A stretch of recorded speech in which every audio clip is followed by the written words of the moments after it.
تو پیر کی ضرورت کیا ہے؟ نہیں ہے۔ تو ایک مرید پر بھی فرض ہے کہ بھائی پیر سے تم وہ سوال کرو جس سوال کو جاننے کے لیے تم یہاں پر آئے ہو۔ پیر سے یہ مت پوچھو،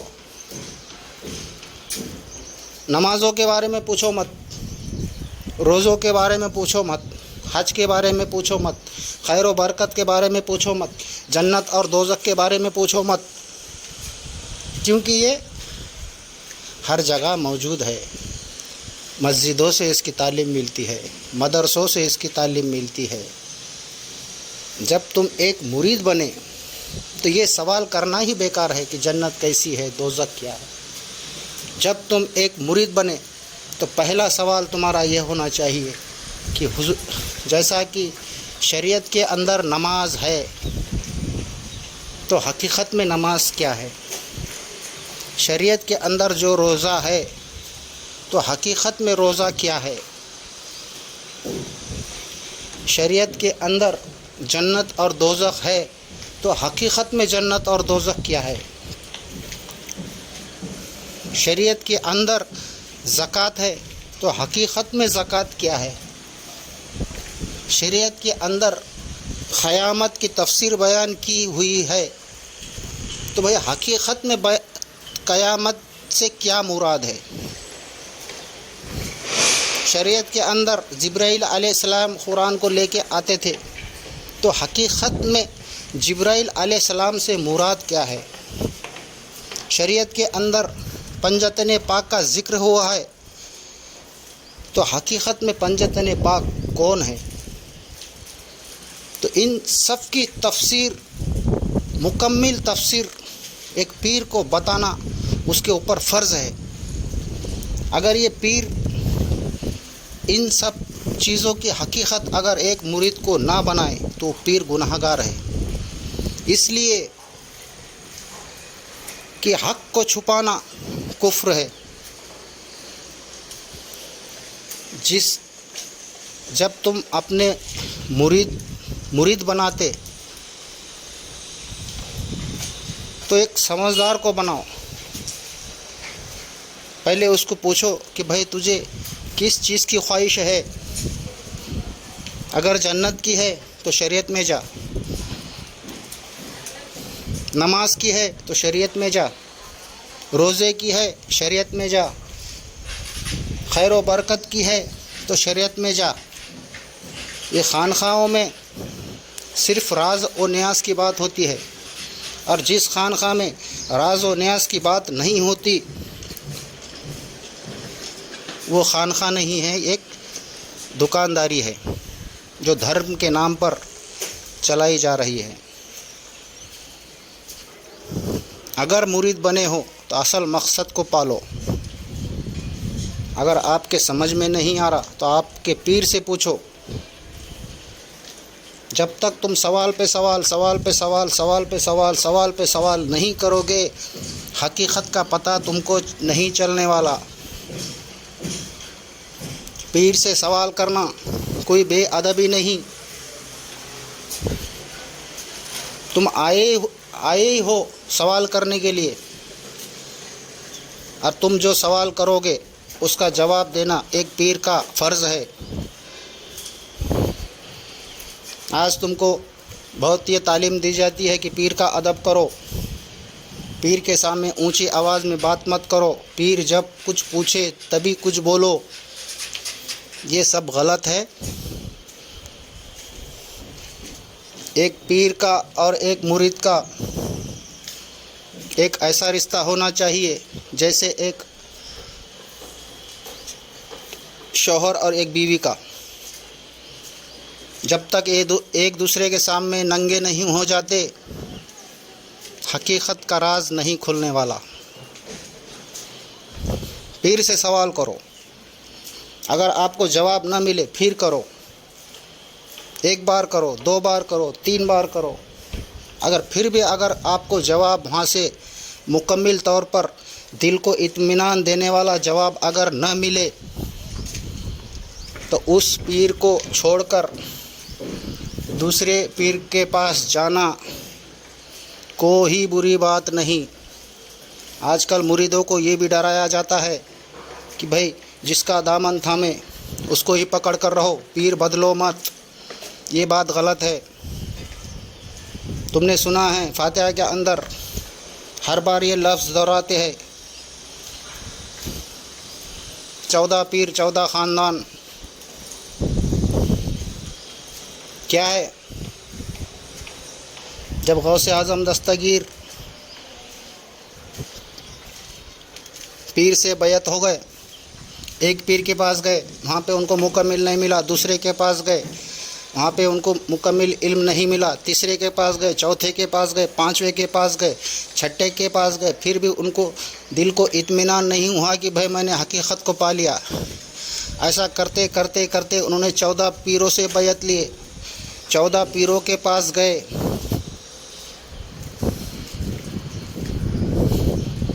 جب آخری میں ان کا دل مطمئن ہو گیا کہ بھائی ہاں حقیقت کا پتہ مجھ کو چل گیا، اسی لیے فرماتے ہیں غوث اعظم دستگیر پیروں کے پیر ہے۔ جب یہ 14 پیروں سے انہوں نے بیعت لی تھی تو انہی 14 پیروں نے پھر غوث اعظم دستگیر کے ہاتھ میں بیعت لیے۔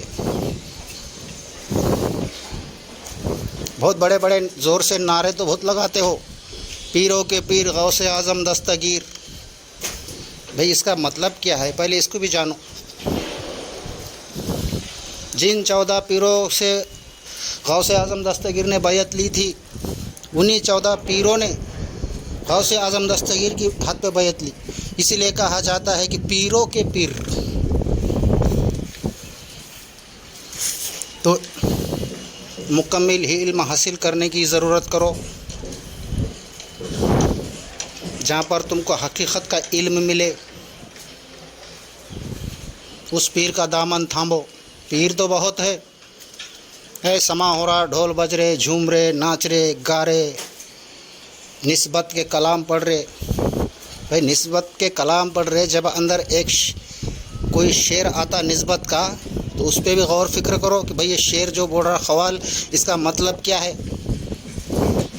اس کلام کے بارے میں اپنے پیر سے سوال کرو۔ خالی جھومنا، ناچنا، گانا ٹھیک ہے، ہر انسان کو ہر چیز کی ضرورت ہے، جھومو، ناچو، گاؤ، سب کرو،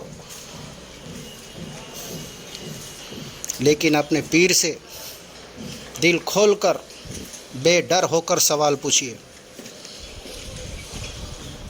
اگر وہ نہ بتائے تو آگے آپ کی مرضی۔ بس میرا آپ کو یہ بتانے کا کام تھا۔ اب تم مجھے پاگل سمجھو یا یہ سمجھو کہ بھائی میں کسی پہ جلتا ہوں، میں کسی کے خلاف ہوں، وہ آپ کی سمجھ ہے، لیکن میرا ایک کام اتنا ہی ہے کہ بھائی عام انسان کو جس طرح آج لوگ پاگل سمجھ کر ان کا استعمال کر رہے ہیں، ان کو آگاہ کرو۔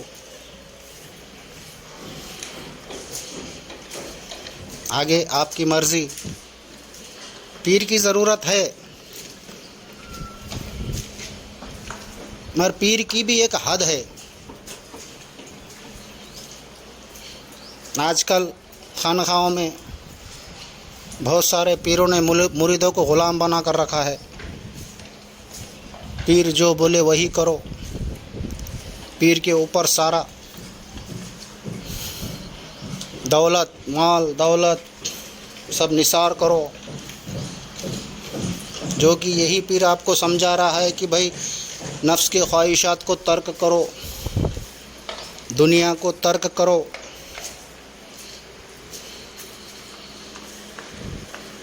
دولت کی خواہش مت رکھو۔ اور وہی پیر مریدوں سے نذرانے لے کر دولت کو بڑھا رہا ہے، وہ چاہے کسی کے نام پر ہو۔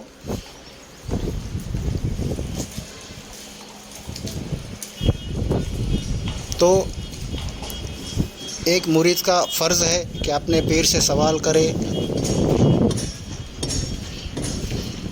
اور حقیقت کو پانے کی کوشش کرے۔ آگے آپ کی مرضی۔